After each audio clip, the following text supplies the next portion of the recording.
నేను రీసెంట్‌గా మహేష్ బాబు 'వారణాసి' సినిమా నుంచి గ్లింప్స్ చూసా. మీరు కూడా చూసారు. నేను కూడా చూసా. అందులో చాలా ఇంట్రెస్టింగ్ ఫౌండ్ చేయాల్సినవి చాలా ఉన్నాయి. ఏంటంటే మామూలుగా ఇప్పుడు వీడియోలో బాగా గమనించండి. హనుమంతుడు తోక మీద ఒక రథం ఉంది. ఆ రథం మీద మహేష్ బాబు ఉన్నాడు. ఆ రథం వెనకాల కుంభ ఉన్నాడు. అది ఒకటి గమనించారా? మళ్ళా అటునుంచి అటే పోండి. అటునుంచి పోతే కోతులు, ఒక పొడుగ్గా కోతులు ఒక నిల్చొని కోతుల మీద ఎవరు మన మహేష్ బాబు బాణం పట్టుకొని నిల్చుకున్నాడు. చూస్తే మైండ్ బ్లాక్ అయిపోయింది.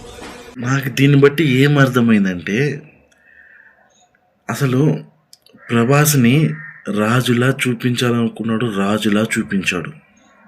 ఇప్పుడు దేవుడిని దేవుడులా చూపించాలనుకుంటున్నాడు, దేవుడులా చూపిస్తాడు. అవునా? అందుకే రాజమౌళి గారిని చూస్తే నాకు ఒకటి వస్తుంది మైండ్లో నుంచి, చెప్పేస్తా అది కూడా వినరు. అయితే రాజమౌళి గారు ఇన్ని రోజులు పునాది మాత్రమే కట్టుకుంటూ వచ్చాడు. అంటే పునాది కట్టాడనమాట ఇన్ని రోజులు. కానీ ఇప్పుడు మహేష్ బాబుతో ఇల్లు కట్టేస్తున్నాడు. అంతే.